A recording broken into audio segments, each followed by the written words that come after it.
Ebola inside the deadly outbreak as the panic spreads across the ocean. Could a lethal killer hit our shores? We did the test, and I did have Ebola. It's a threat to the world. We're heading into the hot zone with one of the top infectious disease specialists in the world. Dr. Rich Besser takes us on a terrifying journey. It's the gates of hell. Don't touch in it. And comes face to face with the disease that shows no mercy. To protect the U.S. is to stop the outbreak. This is the only way to keep entire nations from being reduced to ashes. This deadly virus spreads across borders. Find out how bushmeat from markets in Africa end up smuggled into the United States and can pose a hidden threat here at home. Where did it come from? Why is it spreading? Can anyone stop it? And is there a cure? Ebola inside the deadly outbreak. Somewhere on the other side of the planet, in a hidden corner of a tropical rainforest, a new virus is surely incubating. A pathological killer that could unleash a deadly plague at any time. ABC's chief medical correspondent, Dr. Rich Besser, takes us on a harrowing journey to the heart of darkness. I'm crawling through the dense jungles of Cameroon with a man we call the virus hunter. He's in a race to stop a virus before it can infect human beings. What our work is focused on is understanding what's out there that could potentially harm us as a species. If you think this has nothing to do with you, think again. Inside the bush, animals hold the potential for worldwide danger. These paths are not just local roads, they are a virus's highway. When you see a logging road, what do you think about? I think about the potential for both animals as well as humans with new viruses to get to cities where you have planes, cities where you have boats. So things that happen in Central Africa don't stay in Central Africa. You got it. The bridge from animal to human? It's believed that fruit bats are the main reservoir of Ebola, carriers who don't get ill, but spread the disease to other wild animals. And then to humans, through bushmeat. Raw meat from apes, monkeys, and others killed for food, and who may carry the virus with them.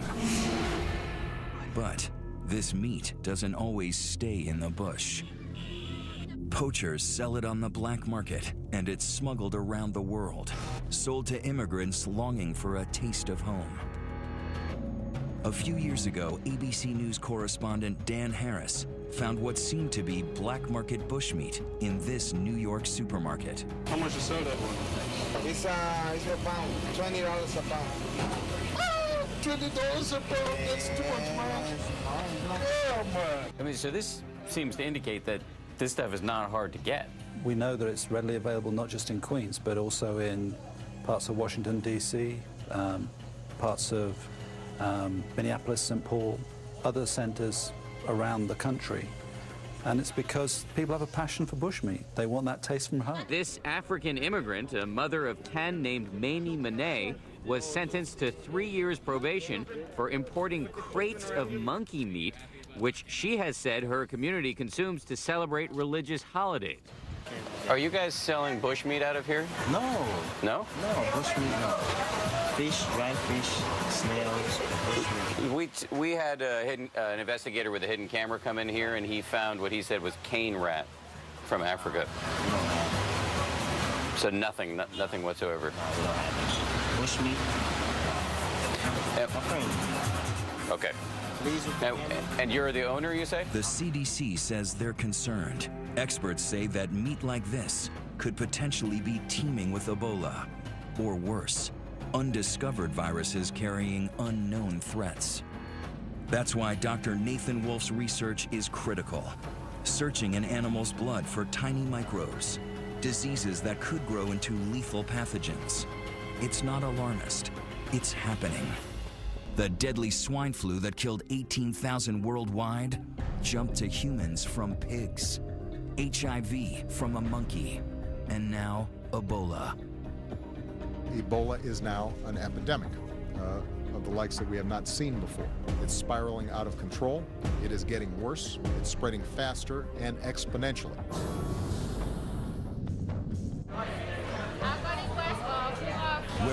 Ebolas hit the hardest? It's okay? Yeah, it's okay.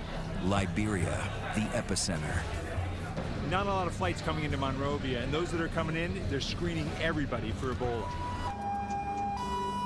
Surreal, uneasy, in the grips of something awful. Monrovia, Liberia is a capital under siege by the deadliest Ebola outbreak in history. Doctors and relief workers suited up like spacemen make their way through the streets in a race to contain the virus that so far they've been unable to stop. What government wants to do is to find out who are those that are sick so we can treat them. So they basically are checking who can come in and out of West Point. Only people with aid supplies and medical staff can go in and out, and soldiers. ABC News reporter Carrie Eldo is Liberian American, and she's been filing reports from a neighborhood here. Mr. How many bodies have you picked up today? 11 bodies. Where thousands are under quarantine, she has watched as fear turned to despair, despair to anger, and then pandemonium.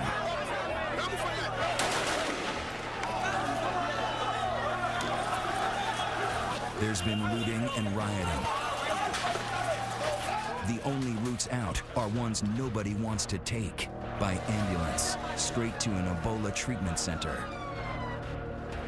or in a body bag.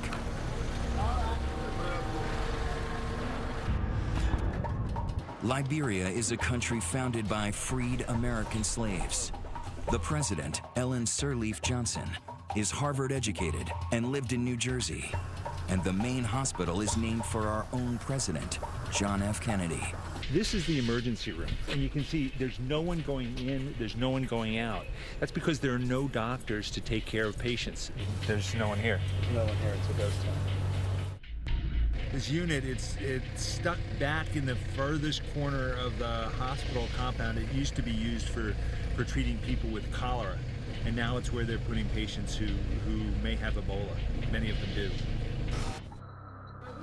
The facilities are makeshift.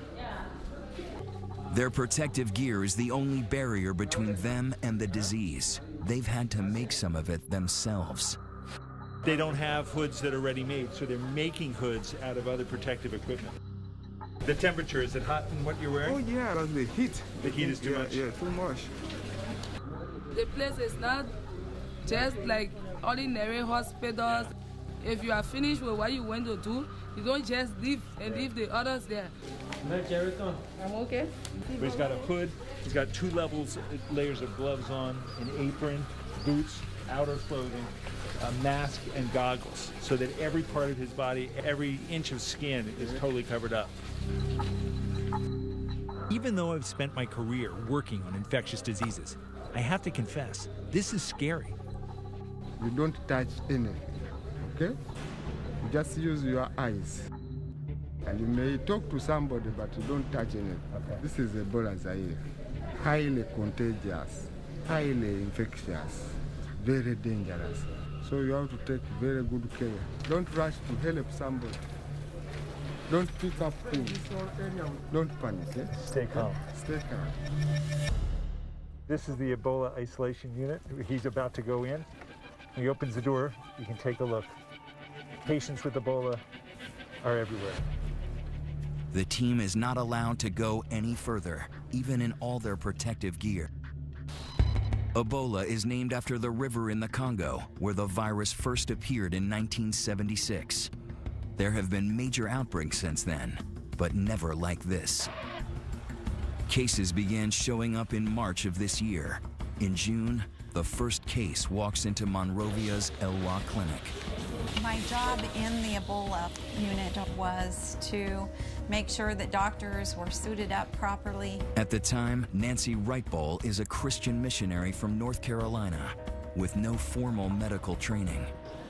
When doctors went in, I wanted to make sure that they were dressed properly, and when they came out, I wanted to make sure that they had been decontaminated properly.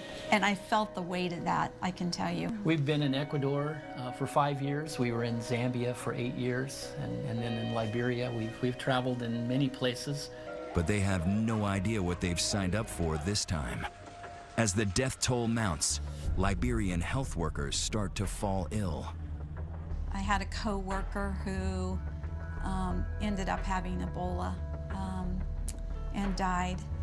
And I had trained him for 3 nights. By midsummer, one by one, 8 organizations make the wrenching decision to pull out of Liberia. But the Wright Bulls stay.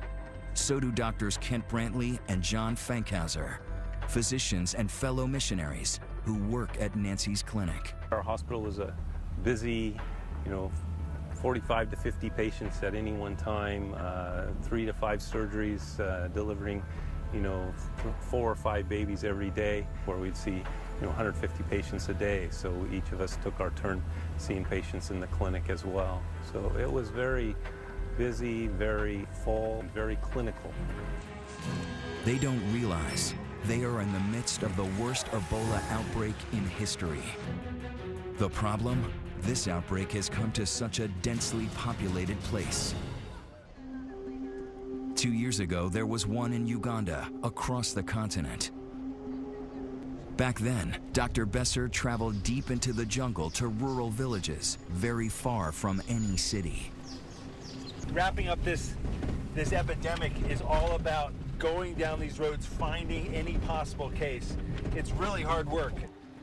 He and his producer were the only outsiders permitted to travel with the CDC team into the epicenter, with unprecedented access into the wards of suffering. Just try and stay calm. It is quite frightening if you suddenly start to find breathing difficult. Don't touch your masks. That's the rules. Okay, very good. This time, Besser was allowed to go inside, but it was too dangerous to allow his producer to follow. He went in alone with only a small camera. I have to say that there are a few things that I've done in medicine that are as nerve-wracking as going into this place. Those are the 3 who have Ebola.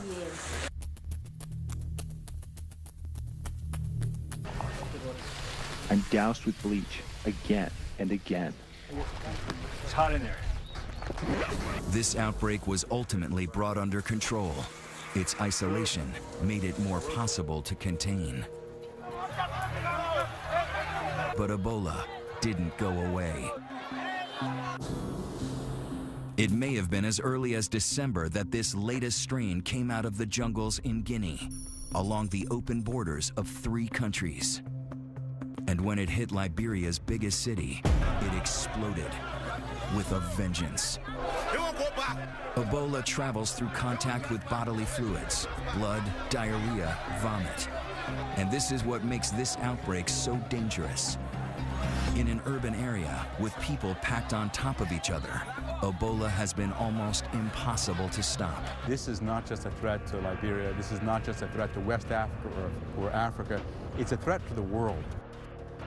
If we don't turn it around, for every day it continues to spread, there's more and more risk of spread to other countries in Africa, other countries around the world. There is no way we can seal off and isolate a country, even if we wanted to. The real fear is that it could mutate into a smarter virus, turning airborne. It could infect with a single sneeze, as millions of lethal pathogens fly through the air. In airports, crowded subways, children's playgrounds. A global pandemic that knows no borders. Coming up, a call to action. We have to move with force. As the virus turns on the American volunteers, brave enough to stand in its way.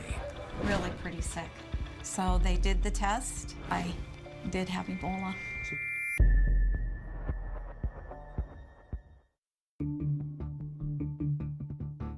We have to act fast. We have to move with force.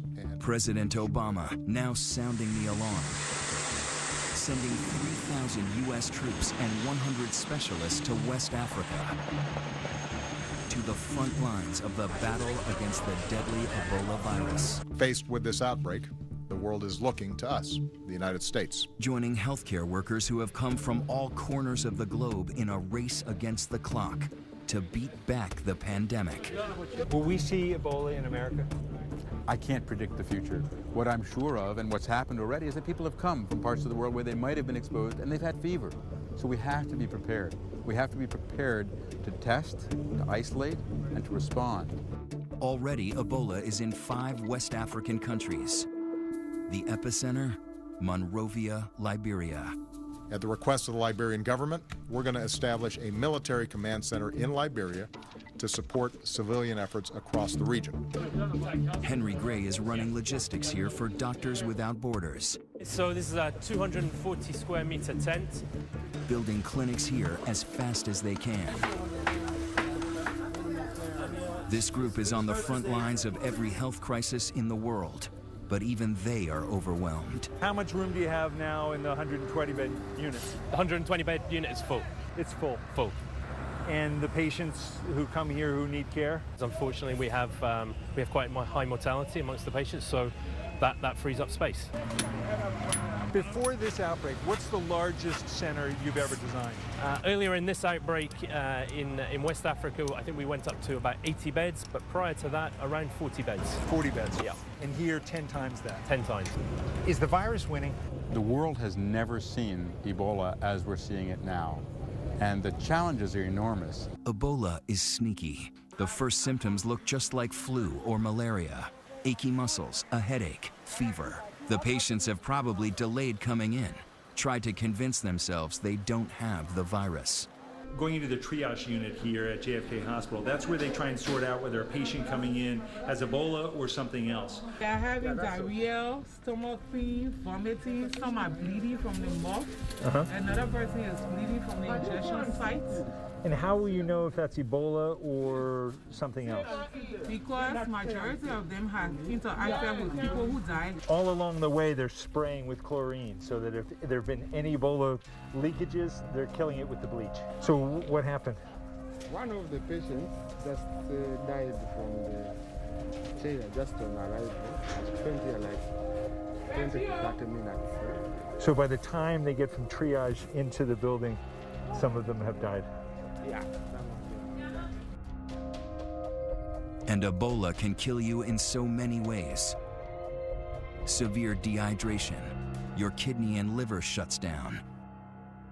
You may even bleed to death. The sheer number of cases coming in make it very dangerous for those patients who don't actually have Ebola. They're sitting near the patients who are sick. Is that a problem? Well, once they bring somebody who doesn't have an infection in here, then they have exposed that person. But we take so many precautions inside there. Yeah, but for the patients who come in, if he didn't have Ebola before, he may have it now. Yeah, the risk is high. We are spraying all the time, and we limit movement. We don't have enough space where to put this. Yeah. That's why there's too many patients. Yeah. You need more space, more treatment facilities. We need more beds.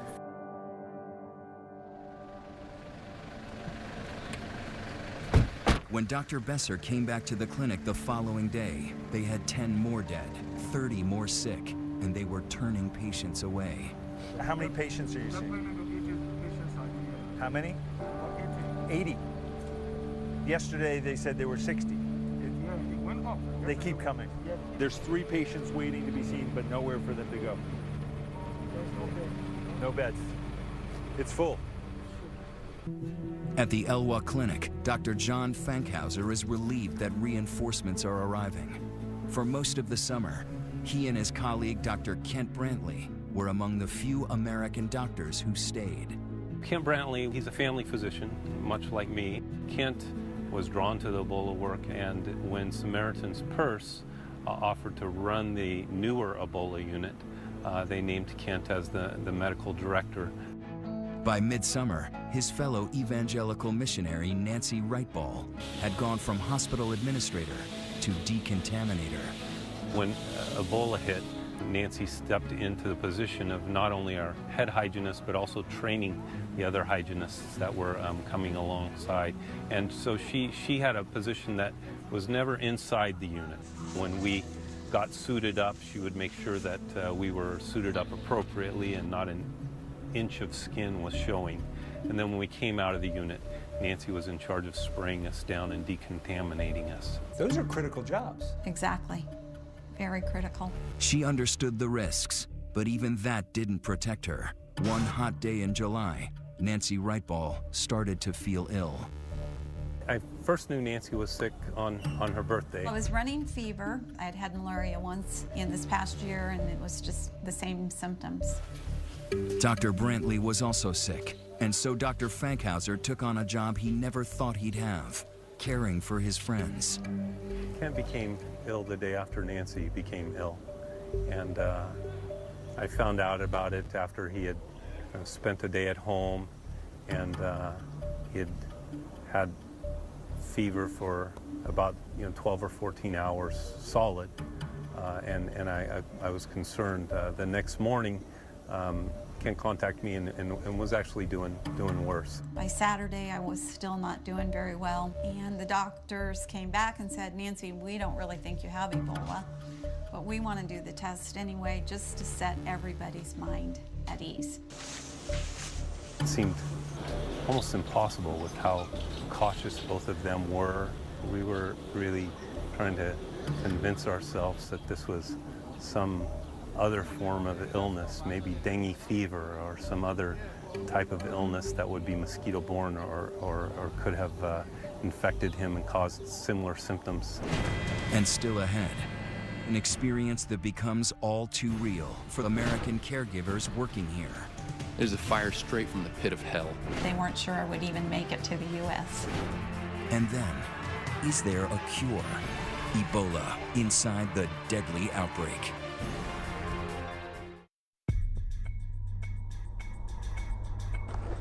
Here in Liberia, in the grips of the deadly Ebola epidemic, It's not fair to us. even the heroes are scared. Doctors and medical volunteers are vulnerable. In some outbreaks, they account for a quarter of all Ebola deaths. We closed off our program in April of this year. It just wasn't safe. We didn't think that we had the necessary precautions to do it safely. American doctor James Sirleaf is the son of Liberian President Ellen Johnson Sirleaf. He left his practice in Georgia to help with the crisis, only to find panic and chaos. The NGO community has mostly left. Yeah. We had to pull our physicians. We can't risk. These people are not Ebola-trained doctors. It's just not safe to have them here. While others pulled out, many of those who stayed were missionaries. And by early August, Americans Dr. Kent Brantley and Nancy Wrightball had serious symptoms. How do you tell the love of your life that they've contracted a deadly disease and that there's, a chance, a great chance that she might not survive? It fell to Nancy's husband, David, to deliver the diagnosis. He said, I want to tell you that Kent, Dr. Brantley, his Ebola test has come back and it's positive. It was hard to hear that. And then David said, and Nancy, you have Ebola also. The odds are not good. Among Liberians, more than half of those with the disease are dying. There is one slim hope. A new drug called ZMapp still being tested on monkeys. Dr. Brantley is the first human patient. Their charities hire a plane to transport them home over 4,000 miles in a specialized medical isolation pod, sealed to protect everyone on board. When I got on the flight in Liberia, I wondered if I would ever see David again. We felt like it was pretty critical. I don't remember much of the flight at all. Pretty dehydrated, really pretty sick. They weren't sure I would even make it to the U.S. They are taken to Emory University in Atlanta, a different medical universe. One of 4 high-tech centers in the country designed to handle the most deadly and contagious diseases. People who say that you should not have been allowed back in the country, it's just too dangerous. What do you say to that? I would say that in coming back into the country, we understand the concern for public health. Having said that, there have been established procedures and protocols that we took very great care in observing. Most important, Nancy is isolated from everyone, even her own husband. It's a really lonely place to be. We put our hands on the glass, and you know, I told her again, she's the most beautiful woman I know. It is her family and faith that got her through. I think one of the scripture, it's a psalm that so many people know, that the Lord is my shepherd, and yea, though I walk through the valley of the shadow of death, I will fear no evil. Some Americans say that you had no business being over there. It's too risky. We went to serve, but when you go to serve, you count the cost, but you lay it down. You lay down those fears, you lay down what you think might happen. Then, finally, the news that both the Wright Balls and Kent Brantley have been praying for. They are virus-free. Today is a miraculous day. I'm thrilled to be alive, to be well, and to be reunited with my family. But still ahead, what awaits American troops as they head for the hot zone? Panic in the streets. And can they help Ebola's youngest victims?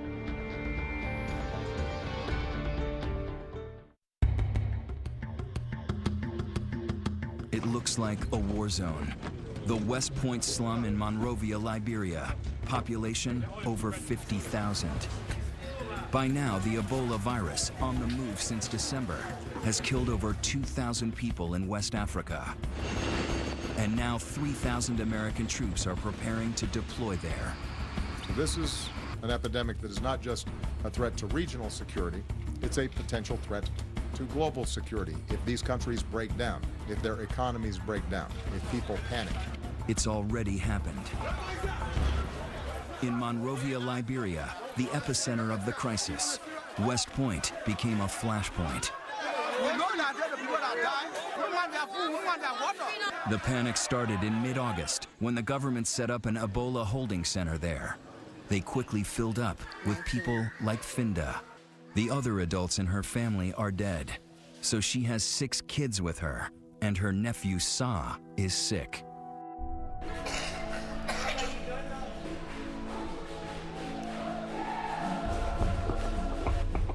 Why are you laying down?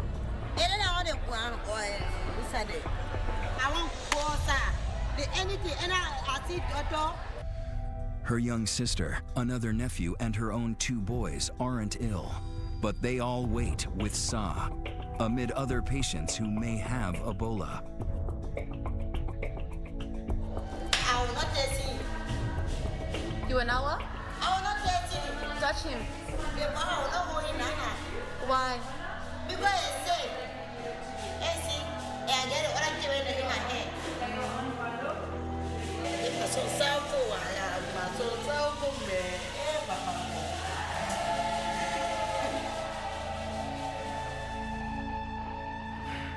Her stay here is short-lived. Residents are furious that patients with Ebola are in the neighborhood, so they ransack the center, looting infected medical supplies. 2 days later, the government puts the entire community under quarantine. But the rioting and looting continue. Containing a frightened populace isn't easy. In West Point, the quarantine is doomed from the beginning. There where the string across is, that's where people cannot go past. That's so the that's line. the quarantine line. Yes. And the idea is that the germs will stay on that side of the line. I guess so. Yeah. That's just absurd. Yeah. But when people are scared, they do crazy things. I've never seen a quarantine area like this. They haven't used quarantines like this, where you shut off whole parts of cities, since the Dark Ages. Behind the barriers, there's people who can't come and go. They've been in this compound for 7 days? 8 days. Why? They said they're doing a quarantine. It's like you're in prison. In prison. No movement, nothing. This is our home, and this is someone's problem, but they have kept us here, keeping us hostage. For some, no food, little water, and no power. Very bad. Very real. You know, you can't live in a dark place just like you're an animal. Meanwhile, Finda and her children are living on the streets, afraid her house is infected with Ebola.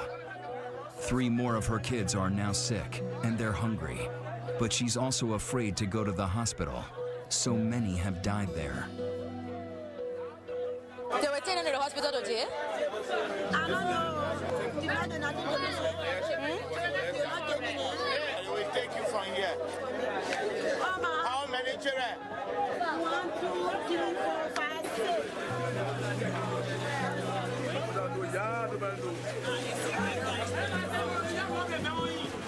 Like it or not, like so many others, she is forced to go.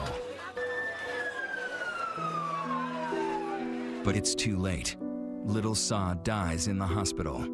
But these photos have surfaced. Even in death, he is known as the little boy on the bucket. When Finda sees those pictures, she breaks down. I think it's going to get better in my head. Because I just play for my children and Ali, the other baby people that die in my head. They might children and get so far to be my hair. Come be happy. But say I get this out. Anything I live will go up. Now go out say, that one I will not get it. Now go out give me the one. I said, waiting for him. I say, play for him for give me chance. And they want to live over there. Coming up. He said we can come.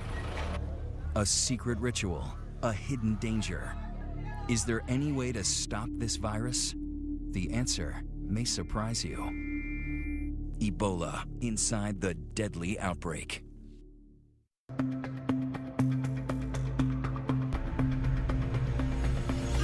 I never thought I'd be in pursuit of death.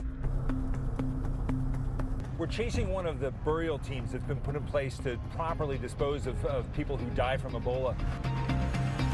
But in Monrovia, Liberia, Ebola is spreading uncontrollably. One of the main ways Ebola is spreading in West Africa is through burial practices, the ritual cleaning, the other things that are done around burial. If they can't change that, the feeling is there's no way to control Ebola in West Africa.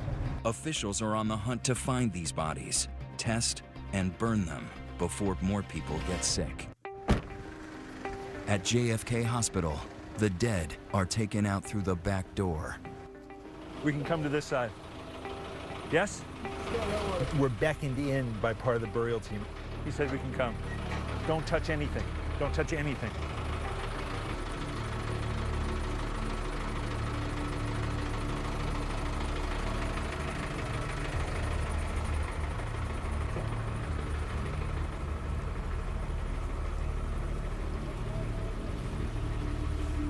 How many bodies are there?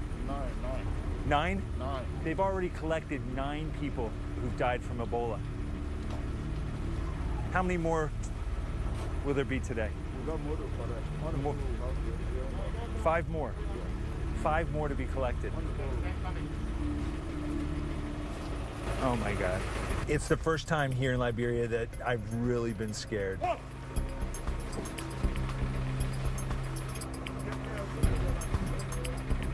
This is incredible. You know, seeing a truck cart away 10 bodies of people who died from Ebola.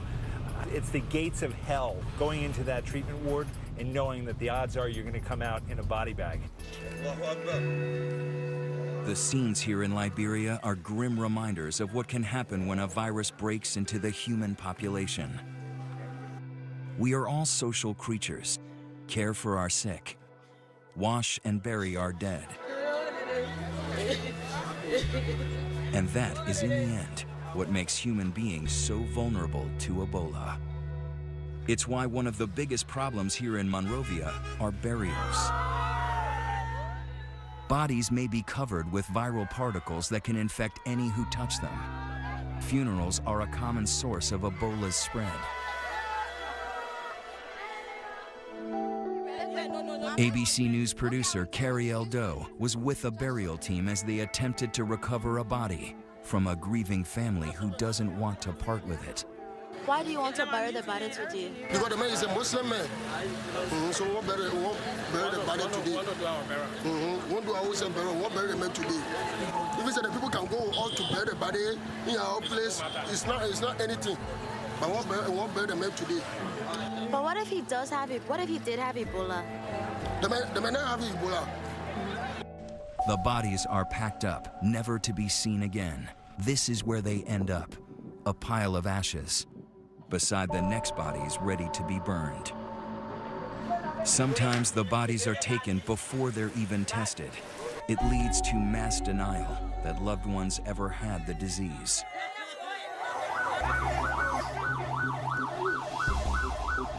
Families so desperate to bury their own that we catch a secret one about to take place to avoid the government carting the body away.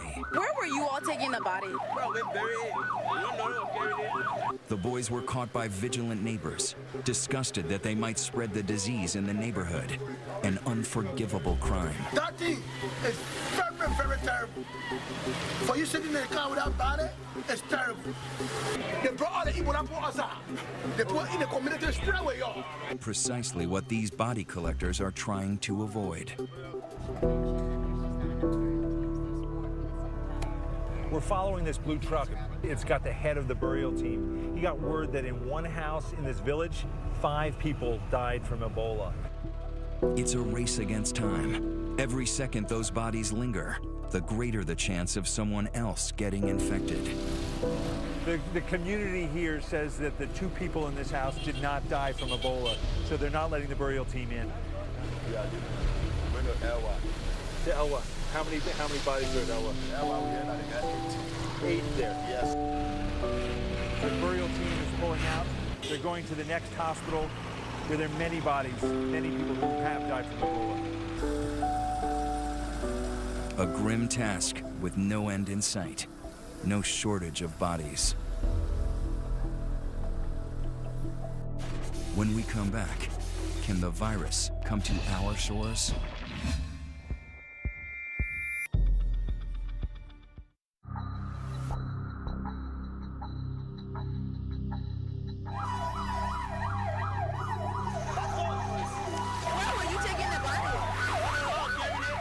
It is a fire. It is a fire straight from the pit of hell. We cannot fool ourselves in thinking that the vast moat of the Atlantic Ocean will protect us from the flames of this fire. An impassioned warning from a man who knows Ebola's wrath all too well. American doctor Kent Brantley knows he's lucky. The medicine he took is not a definitive cure for Ebola. Others who were treated with it have died. And as the U.S. puts boots on the ground in West Africa, cases there double every 3 weeks. An already very weak public health system is near collapse in these countries. Patients are being turned away, and people are literally dying in the streets. And it's a struggle to keep infected patients quarantined. This video captures hospital workers trying to subdue a man who ran away from the Ebola ward. Even one case undetected can wreak havoc. A few weeks ago, a Nigerian diplomat with Ebola slipped out of his quarantine and fled to the global oil hub of Port Harcourt, where hundreds of workers from all over the world live. He was secretly treated by a local doctor in a hotel room. That doctor died of Ebola, but not before treating dozens of patients that could have infected others. Now, more than 200 people are being monitored for the virus, leaving all of Nigeria at risk. This matters big, not just for Americans, for everyone in the world. This is an unprecedented health threat, and if we don't stop it here, we're going to be dealing with it for years around the world. As the world focuses on containing Ebola, there is hope that it can finally be stopped. Scientists are right now racing to develop a cure.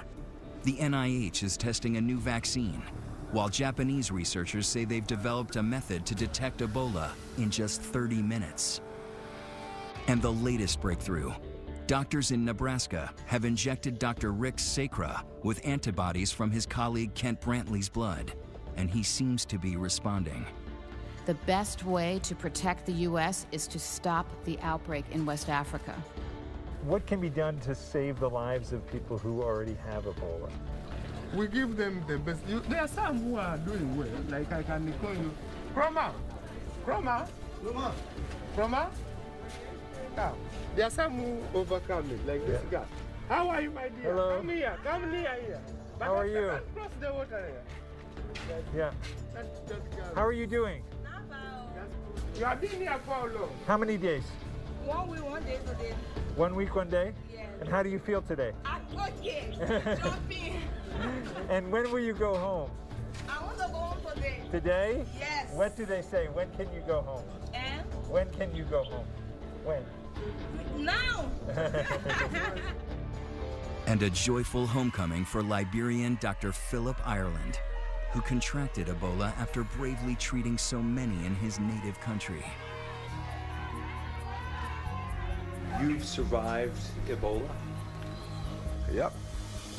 Yep. I've been through hell. Okay, I've seen death, and I walked through the valley of the shadow of death, and just to see the sun and to see the trees and to see my children, my wife, and just to be with them. Right now, I'm very grateful. I'm happy just to be alive. His words echoing a fellow survivor, American Nancy Wrightball. But already, a strain of Ebola has emerged in the Congo. And nobody knows better than those who have put their lives on the line how difficult and dangerous it is to stop this treacherous virus.